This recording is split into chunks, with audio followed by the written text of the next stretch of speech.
Alam mo yung may mga balita sa unang tingin mo ay parang normal lang. Pero habang mas iniisip mo, mas nare-realize mong pwedeng malaki pala ang epekto nito sa buong season. At isa sa mga balitang yan ay ang naging desisyon ng Phoenix Suns. Binigyan nila ng bagong kontrata si Dillon Brooks. At ang tanong, worth it ba talaga? Pag-uusapan na din natin ang latest update tungkol kay Anthony Davis at ang mga biggest free agents na wala pa ring team. At ang isang trade rumor na unti-unti natin umiinit. Simulan natin sa Phoenix Suns. Official na binigyan nila si Dillon Brooks ng 3-year extension na nagkakahalaga ng humigit kumulang na $73 million. At gaya ng inaasahan, hati agad ang NBA fans. May nagsasabing sobrang laki ng kontrata. May iba naman na naniniwalang kulang pa nga iyon para sa value na dala niya. At kung tutuusin, parehong may punto.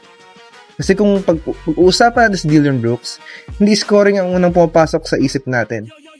Hindi siya yung player na aasahan mong mag-a-average ng 30 points. Hindi rin siya yung tipo ng superstar na magdadala ng isang franchise.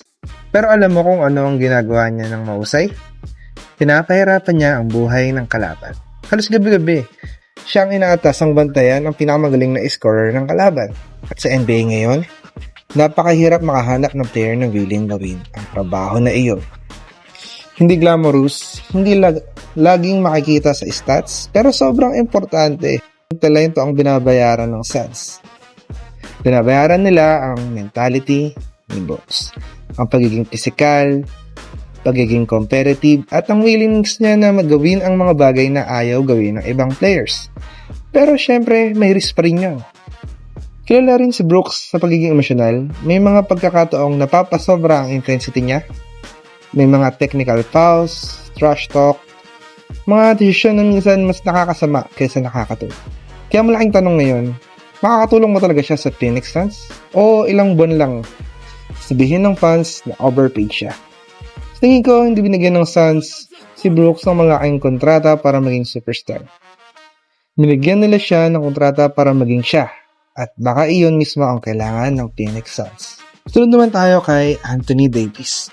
Maraming fans na nagtatanong kung bakit wala pa rin niyang bagong extension niya. Sa ngayon, wala pang dapat ikabahala. Ayon sa report, parehong kampante ang magkaibilang panig at wala pang nagmamadaling mag-finalize ng bagong kontrata. Sa NBA, normal lang ang ganitong sitwasyon. Minsan gusto lang ng player or ng team na maghintay ng tamang timing. Tumungo naman tayo sa free agency. May ilang kilalang pangalan pa rin ang naghihintay ng bagong team. Kasama na rito sina Jonathan Kuminga, Russell Westbrook, at DeMar DeRozan. Habang papalapit ang training camp, mas magiging interesante ang market. Dahil may mga teams na biglang makakakita ng butas sa roster nila. At dito papasok ang mga veteran players. Minsan ang pinakamagandang signing ay hindi nangyayari sa unang araw ng free agency, kundi ilang linggo bago magsimula ang season. At ang panghuling story natin ay isa sa mga pangalan na patuloy na lumalabas sa trade rumors. Yun ay si Peyton Watson. May ilang contenders na sinasabing interesado sa kanya, pero sa ngayon wala pang malapit na deal. Kaya gaya ng lagi natin sinasabi, rumor pa lang ito. Di pa official, pero sa itong sitwasyon na magandang bantayan.